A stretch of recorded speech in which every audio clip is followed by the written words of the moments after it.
تلنگانہ کی تہذیب کو بچانے کے لیے علیحدہ ریاست تلنگانہ کے قیام کا مطالبہ کرتے ہوئے 2014 میں علیحدہ ریاست تو حاصل کر لی گئی۔ علیحدہ ریاست کے حصول کے لیے بار بار نظام سرکار کا نام لیا گیا، سلطنت آصفیہ کے کارنامے گنوائے گئے، لیکن اقتدار حاصل کرنے کے بعد نہ جانے حکومت کو نظام کے دور حکومت کی تعمیرات سے ایسی کیا نفرت ہو گئی کہ وہ ان کو توڑنے کی بات کرنے لگی ہے۔ سیکریٹریٹ کی عمارت کے انہدام سے پہلے دواخانہ عثمانیہ کی تاریخی عمارت کو توڑنے کی بات حکومت نے کی تھی، لیکن مسلسل احتجاج کے سبب عثمانیہ دواخانہ تو نہیں توڑا گیا، مگر حکومت نے سیکریٹریٹ کی مکمل عمارت کو توڑ دیا، جس میں سیف آباد پیلس بھی شامل تھا۔ مگر اب جو خبر ہم آپ کو بتانے جا رہے ہیں، یہ خبر آلینس کے لیے، یعنی ان لوگوں کے لیے جو مدرسے عالیہ کے اسٹوڈنٹس رہے ہیں، ان کے لیے انتہائی کربناک ثابت ہوگی۔ 1872 میں نواب میر محبوب علی خان کے دور میں قائم کیے گئے اس اسکول کو حکومت نے پوری طرح سے منہدم کرنے کا منصوبہ تیار کر لیا ہے۔ ایبٹس گن فاؤنڈری کے پاس موجود مدرسہ عالیہ، جہاں پر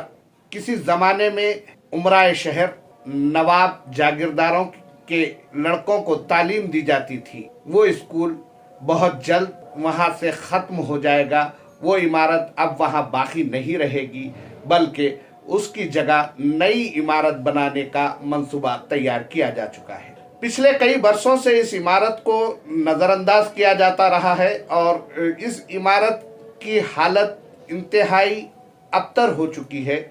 مگر اس کے باوجود ایکسپرٹس کا یہ ماننا ہے کہ عمارت میں کوئی خرابی نہیں ہے۔ اگر اس کی داغدوزی کی جاتی ہے، اس کا رینوویشن کیا جاتا ہے، تو یہ اب بھی ایک محفوظ عمارت ہے۔ اس عمارت کے نیئر فیوچر ڈیمالش ہونے کا کوئی چانس نہیں ہے، لیکن گورنمنٹ آف تلنگانہ کی جانب سے جو منصوبہ تیار کیا گیا ہے، اس کے مطابق 25 ایکڑ پر موجود اس مدرسہ عالیہ کو پوری طرح سے صفحہ ہستی سے مٹاتے ہوئے اس کی جگہ ایک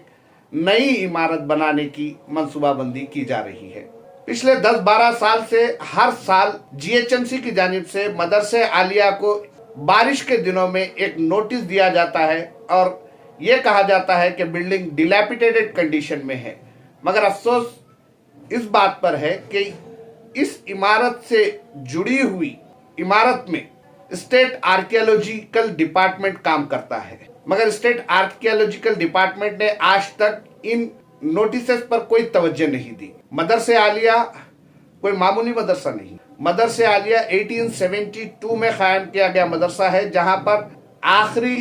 آصف جاہی حکمراں نواب میر عثمان علی خان، ان کے علاوہ نواب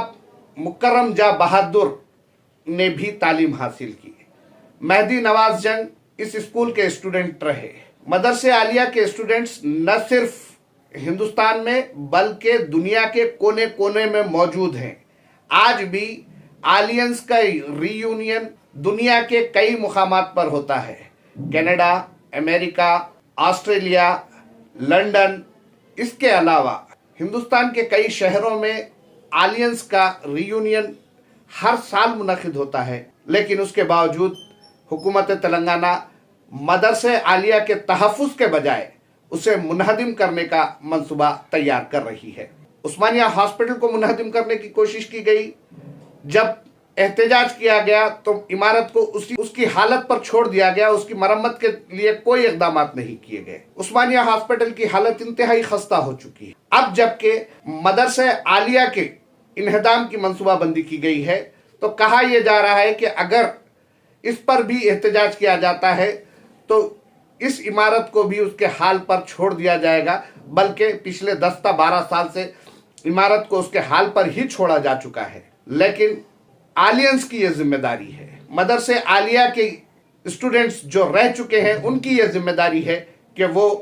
شہر کی اس تاریخی عمارت، اس تاریخی اسکول کو بچانے کے لیے اپنی کوشش کریں اور حکومت کو مجبور کریں کہ حکومت اس اسکول کے رینوویشن کے ساتھ اس اسکول کی موجودہ عمارت کو برقرار رکھتے ہوئے